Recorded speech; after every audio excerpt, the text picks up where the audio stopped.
2b, familial combined hyperlipidemia. Two types associated with families have extra amounts of low-density lipoproteins, LDL, and our very low-density lipoproteins, VLDL, circulate in the body. Type 3, familial dysbeta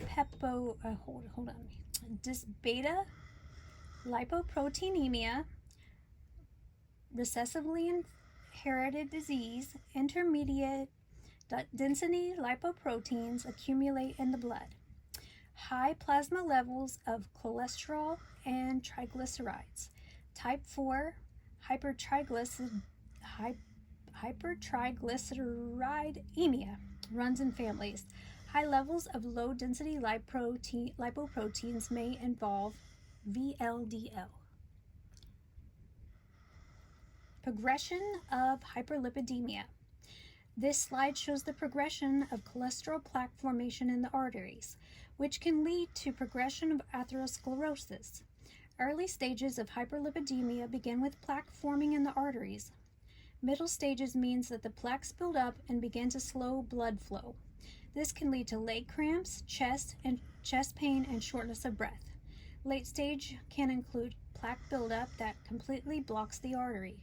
It can lead to chest pain, nausea, and trouble breathing. If untreated, heart attack and stroke may occur. Epidemiology. This picture represents hyperlipidemia in regards to race, ethnicity, and gender.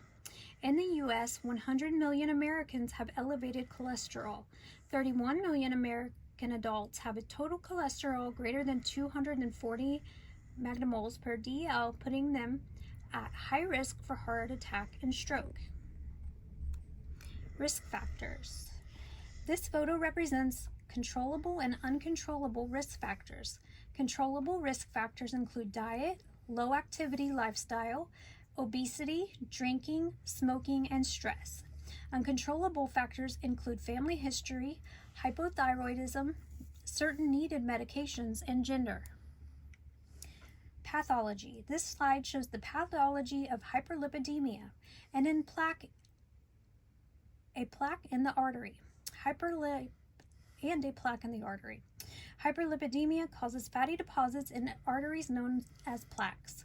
Plaque causes atherosclerosis, a type of arterial sclerosis characterized by the plaque. Coronary heart disease occurs when blood vessels are occluded by plaque. Pathophysiology of hyperlipidemia. This slide shows the damage hyperlipidemia causes. It is a chronic, progressive disease. It leads to atherosclerosis and vascular disease. Atherosclerosis is a buildup of plaque in the arteries. Contributors to this include endothelial damage, inflammation, smoking, plaque eruptions, and hypertension. Atherosclerosis comes from endothelial damage when nitrous oxide is lost from the endothelium. Increased inflammation causes damaged areas in the artery wall. Lipid cells reach the innermost layer of the endothelium. Lipids are engulfed by macrophages making foam cells. Foam cells cause mitochondrial dysfunction, apoptosis, and necrosis of underlying tissues.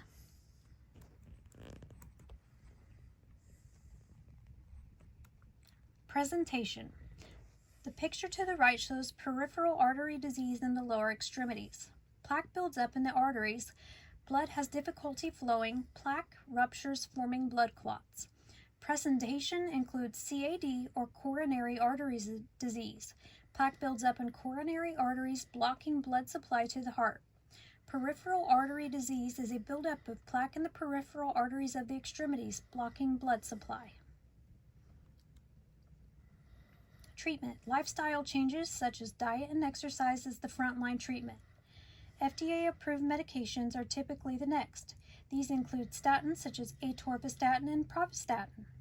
Other medications include cholesterol absorption inhibitors such as Zetia or ezetimibe, Nexletol, bempedoic acid, biobinding resins such as Welchol or cholecystolum, and cholestid or cholestyramine, and PCSK9 inhibitors such as Praluent, Aroquimab, and Repatha.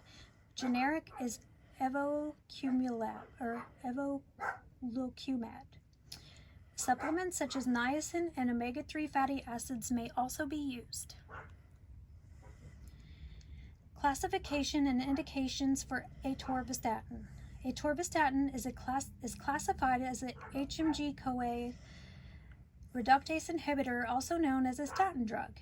It is taken orally. Indications for atorvastatin include preventing cardiovascular events in patients with increased risk factors and abnormal lipid profiles, hyperlipidemia, hypertriglyceridemia, primary beta lipoproteinemia, homozygous familial hypercholesterolemia, and pediatric patients with heterozygous familial cholesterolemia.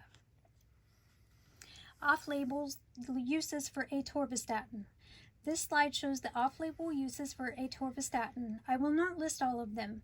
However, it shows a promising uses in dementia, cancer, heart failure, and atrial fibrillation.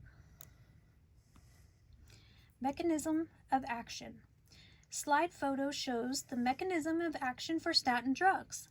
They inhibit 3-hydroxy-3-methylglutarol coenzyme A, or HMG-CoQ.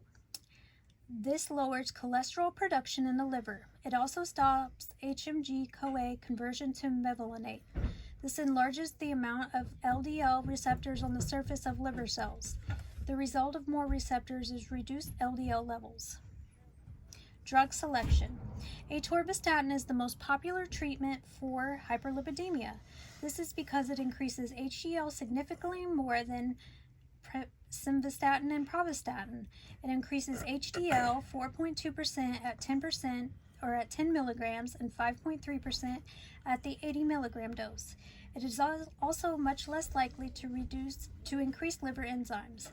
Increasing the number of LDL receptors causes increased uptake of LDL in the liver, which lowers plasma LDL levels. Further, it lowers total cholesterol more than alternatives.